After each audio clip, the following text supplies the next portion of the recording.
नमस्ते दोस्तों। प्रस्तुत है आज की कहानी ममता का कर्ज। आंटी, कुछ खाने को दो ना। पहली बार उसके मुंह से यही आवाज़ सुनी थी जब अपने द्वार के पास उसे खड़े देखा था। करीब 7 साल का होगा, सुंदर गोरा चेहरा पर सूखा हुआ, शायद भूख से चेहरा सूख चुका था। तेरे माँ बाप कहाँ हैं? देखने से तो भिखारी नहीं लगता। मैंने उसे देखते ही सवाल पूछा। भिखारी नहीं हूँ आंटी, पर माँ बाप नहीं है। दुनिया में अकेला हूँ। अरे कोई तो होगा, नाते रिश्तेदार। कोई नहीं है आंटी, एक दादी थी, वो अभी कुछ दिन पहले भगवान के पास चली गई। इतना कहकर वह बुरी तरह रो पड़ा। उसके आंसू मुझे अंदर तक भेद गए। बस इतना ही कहा, रो मत बेटा, लाती हूँ कुछ खाने को। किचन में गई और जो रोटियां अपने नाश्ते में खाने के लिए रखी थी लाकर उसे दे दी। अंदर से देखकर सास गुस्से में बोलने लगी, ये नहीं कि दरवाजे से भगाएं, भिखारी को तो अपना खाना ले जाकर ही खिला रही है। मैं सास की बात अनसुनी कर उसे ध्यान से देख रही थी।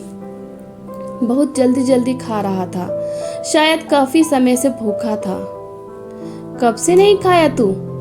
मैंने उसके सिर पर हाथ फेरते हुए पूछा। परसों रात के बाद कुछ भी नहीं खाया, मासूमियत से खाते हुए उसने जवाब दिया। मुझे सुनकर बहुत धक्का लगा। क्यों, किसी ने दिया नहीं क्या? सच में तेरे घर में कोई नहीं है? नहीं। तो फिर कहाँ रहता है तू? कहीं नहीं, रोड पर देखकर तो नहीं लगता कि तू रोड पर रहने वाला है। कहीं गुस्से में घर छोड़कर तो नहीं भागा? नहीं आंटी, नहीं। मेरा कोई नहीं, माँ बाप भी नहीं। एक दादी थी, वो भी भगवान के पास चली गई। पर कहीं तो रहता होगा ना? रहता था, पर वहां से निकाल दिया मुझे। अरे ऐसे कैसे निकाल दिया? रुक, तेरे अंकल ऑफिस से आते होंगे तो पुलिस के पास भेजती हूँ। ऐसे कैसे लोग हैं जो तुझे घर से बाहर निकाल देते हैं? आंटी, वो मेरा घर नहीं था, किसी और का था। बस दादी के साथ मैं रहता था, लेकिन दादी के बाद मुझे निकाल दिया। बड़ी दया आई उस छोटे से बच्चे पर। उसकी बात सुन पलकें गीली हो गई। उसे अंदर ले आई। यह देखकर सास के पारे चढ़ गए। उसे देखते ही चिल्लाने लगी, पता नहीं कहाँ से रोड का बच्चा उठाकर ले आई। पुलिस को घर में बुलाकर ही मानेगी। उनकी बात नज़रअंदाज कर शाम होने तक पति का इंतजार करने लगी। शाम को जब पति आए तो उन्हें सारी बात बताई। पति को भी बच्चे ने वही बात कही जो मुझे बताया था। फिर पति ने बच्चे के साथ पुलिस स्टेशन जाने का निर्णय लिया। वह पुलिस के नाम से ही घबराने लगा। शायद उस बच्चे को पुलिस के नाम रिटायर्ड दरोगा को बुलाना सही लगा। वो आकर बच्चे से पूछताछ किए। उन्हें भी बच्चा बेसहारा लगा। ऐसे में अनाथालय भेजने की बात समझाई। वह इन सब बातों के बीच मेरा पल्लू पकड़ के खड़ा था। उसे देखकर ममता उमड़ने लगी। इच्छा हुई अपने पास रख लूं। पति से पूछा तो गुस्सा होने लगे, पर सास खुश हो गई। उनके अनुसार मुफ्त में अगर नौकर मिलता है तो इससे अच्छा क्या होगा। वह काफ़ी बहस के बाद घर पर रह गया, क्योंकि सासू माँ को एक फ्री का नौकर जो मिल गया था। मेरी सास उसे घर के छोटे बड़े काम में लगाने लगी, पर मेरी इच्छा थी कि वह पढ़े। पति को बोला तो नाराज हो गए। एक स्वर में यह बोलकर इनकार कर दिया, अपने 2 बच्चे नहीं हैं क्या? उन दोनों की पढ़ाई लिखाई भी बंद करवा दूं क्या इस बाहर वाले के कारण? पर लगातार मेरी जिद करने के कारण उन्हें हार माननी पड़ी और पास के ही एक सरकारी स्कूल में उसका दाखिला करवा दिया। शिव, यही नाम बताया था उसने। पढ़ाई में बेहद अच्छा था। साधारण स्कूल के बावजूद मेरे खुद के बच्चों से उसके नंबर ज़्यादा आते। समझदार भी बहुत था। जानता था वह इस घर का पूर्णतः हिस्सा नहीं, तभी मेरे छोटे बड़े काम में मदद करने की भरसक कोशिश करता, मेरे लाख मना करने के बावजूद भी। जब मेरी सासू माँ उसे पैर दबाने के लिए कहती तो बिना कुछ कहे पैर दबाता। कभी किसी चीज की जिद भी नहीं करता, जो भी मिल जाता उसे में ही संतोष कर लेता। वह मुझे हमेशा आंटी बुलाता तो मैं कई बार उससे कहती भी, मम्मी बोला कर, मुझे अच्छा लगेगा। तो हंसकर बोलता, मेरी मम्मी कोई और थी, आप कैसे हो सकती हो? उसकी ये बातें बुरी लगने के बाद भी उसका अपने माँ के प्रति मान सम्मान देखकर चुप हो जाती।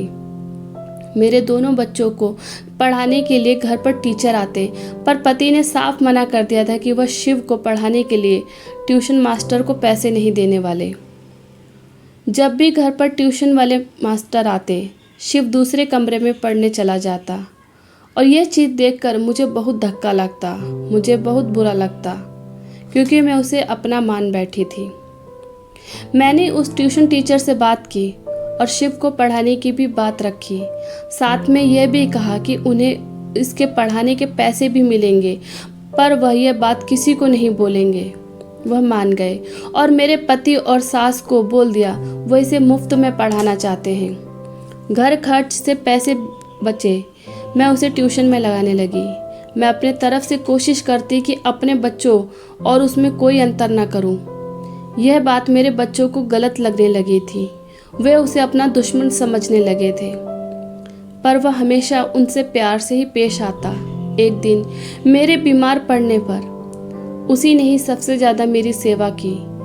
धीरे धीरे मेरे बच्चे भी बदलने लगे, उसमें उन्हें अपना भाई नजर आने लगा। पति का भी रवैया उसके प्रति बदलने लगा, वो भी उसे प्यार करने लगे। 10वीं में पूरे राज्य में सर्वप्रथम स्थान आया। अखबार में उसके नाम के साथ अपना नाम देख मेरे पति फूले नहीं समाये और उस दिन निर्णय लिया कि +2 के लिए वह उसी स्कूल में उसका दाखिला करवाएंगे जिसमें अपने दोनों बच्चे पढ़ते हैं। वह भी नए स्कूल में दाखिला लेकर खुश था। उसके तेज दिमाग को देखकर पति उसे इंजीनियरिंग करवाने की सोच रहे थे, इसलिए शहर के बेस्ट कोचिंग में दाखिला करवाने की बात कही, पर उसने IPS बनने की बात हमारे सामने रखी। उसके इस फैसले से मेरे पति नाराज हुए और मैं भी। हमें लगा अब मेरे पैसे बचाने के लिए वह ऐसा कह रहा है। आज भी याद है, मैं गुस्से में अपने कमरे में चुपचाप लेटी हुई थी। वह धीरे से कमरे में आया और मेरे बगल में लेट गया। फिर धीरे से पूछा, गुस्सा हो आंटी? नहीं, गुस्सा क्यों होने लगी? तेरी मम्मी थोड़े ना हूँ जो गुस्सा होने का हक हो मुझे। मम्मी तो नहीं हो, पर माँ तो हो, बेहद प्यारी माँ। यह बोलकर वह मुझसे लिपट गया। झूठ मत बोल, कभी माँ समझा भी है? समझता ही नहीं, मानता भी हूँ। अपनी जन्म देने वाली माँ की शक्ल तो आंखों में धुंधली पड़ चुकी है। अब तो माँ के नाम पर आप ही बसी हो मेरी आंखों में। यह बोलते बोलते उसके आंखों के दोनों कोर गीले हो गए। अब से मैं आपको माँ ही बोलूँगा, ठीक? एक बात बताऊँ? माँ जो कभी नहीं बताया आपको। मेरे जन्मदाता पिता जिंदा हैं। इतना सुनते ही मैं खुद को उससे छुड़ाकर चौंक कर बैठ गई। झूठा फरेबी, इतनी छोटी उम्र में इतना बड़ा झूठ बोला तूने हमसे? पिता के होते हुए भी अनाथ बताया? छी! और मैं तेरे लिए अपने घर वालों से लड़ती रही। माँ सुनो ना, प्लीज़ प्लीज़ माँ। उसके बाद जितनी गालियाँ देनी है दे देना, ठीक है? सुना कोई मनगढ़ंत कहानी? मनगढ़ंत ही कहानी सुनानी होती तो पहले वाली क्या बुरी थी जो नई सुनाने की जरूरत पड़ती मुझे? माँ सुनो ना। ठीक है, बोल। मैं बनारस के अजय शुक्ला का बेटा हूँ। वो तो बहुत बड़े आदमी है वहाँ के, पर उन्होंने कभी तुझे ढूंढने की कोशिश भी नहीं की। करते कैसे? उन्हें मेरी जरूरत जो होती। खुश था मैं घर में मम्मी पापा और दादी के साथ, लेकिन तभी तक जब तक पापा उस औरत रेखा को घर पर नहीं लेकर आए थे। मम्मी ने मेरे बारे में एक बार भी ना सोचते हुए गुस्से में आकर छत से कूदकर जान दे दी। पापा ने उसे पैसे के बल पर हादसा का नाम दे दिया। यह सब देखकर दादी ने बिस्तर पकड़ लिया। वो रेखा जब देखो तब मुझे मारती और जब मैं उसकी शिकायत करता तो पापा मुझे ही डांटते। दादी उसके बात का प्रतिरोध करती तो पापा के बाहर जाने पर दादी को भी मारती। एक दिन ऐसे ही उसने दादी से हाथापाई की और उसने दादी को गुस्से से ढकेल दिया। दादी एक मेज से जाकर टकरा गई। दादी के सिर से काफ़ी खून गिर रहा था। जब उसने दादी को हिलाया तो दादी मर चुकी थी। यह सब मैंने देख लिया तो वो मेरे पीछे पड़ गई। मैं अपनी जान बचाने के लिए घर से भाग गया। मैं ये सब तब बताता तो शायद उस समय आप सब मुझे मेरे उसी घर में भेज देते, इसलिए मैंने आपको कुछ नहीं बताया।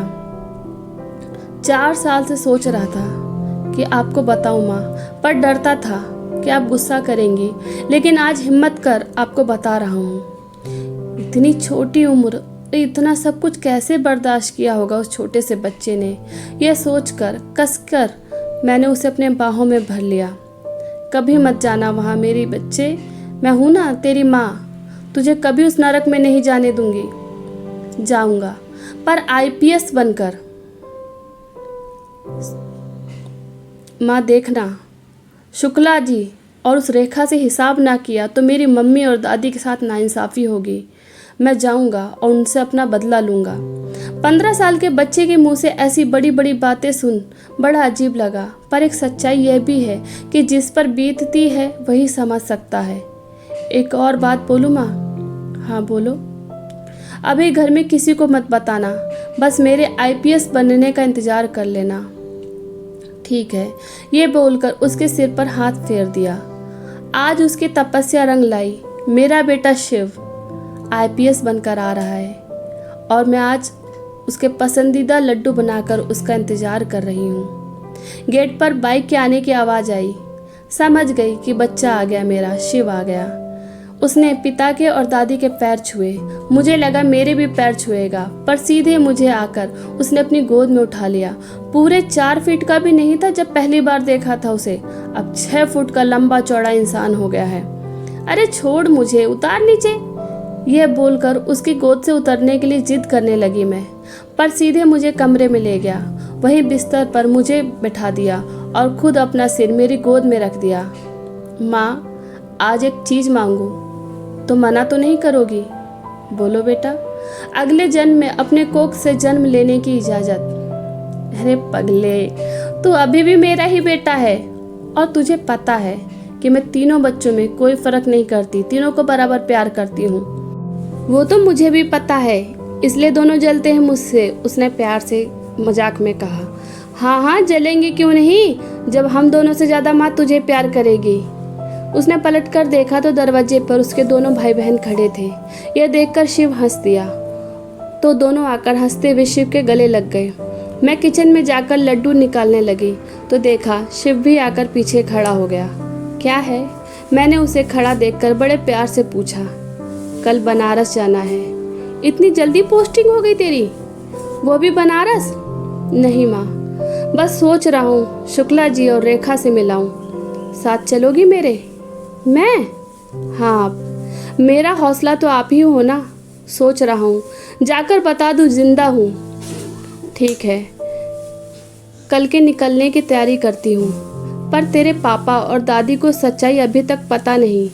अब सच्चाई बताने जा रहा हूँ। माँ, बस कोई गुस्सा हुआ तो तुम संभाल लेना। इतना बड़ा अफसर हो गया, पर मेरी पल्लू में छिपने की आदत नहीं गई तेरी। चल, यह बोलकर सच्चाई बताने के लिए दोनों साथ में किचन से निकल पड़े।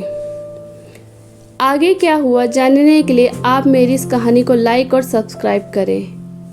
कहानी को पूरा सुनने के लिए आपका धन्यवाद। अगर आपको ये कहानी पसंद आई हो तो प्लीज़ वीडियो को लाइक करें, शेयर करें और हमारे चैनल को सब्सक्राइब करें। जय हिंद, जय भारत।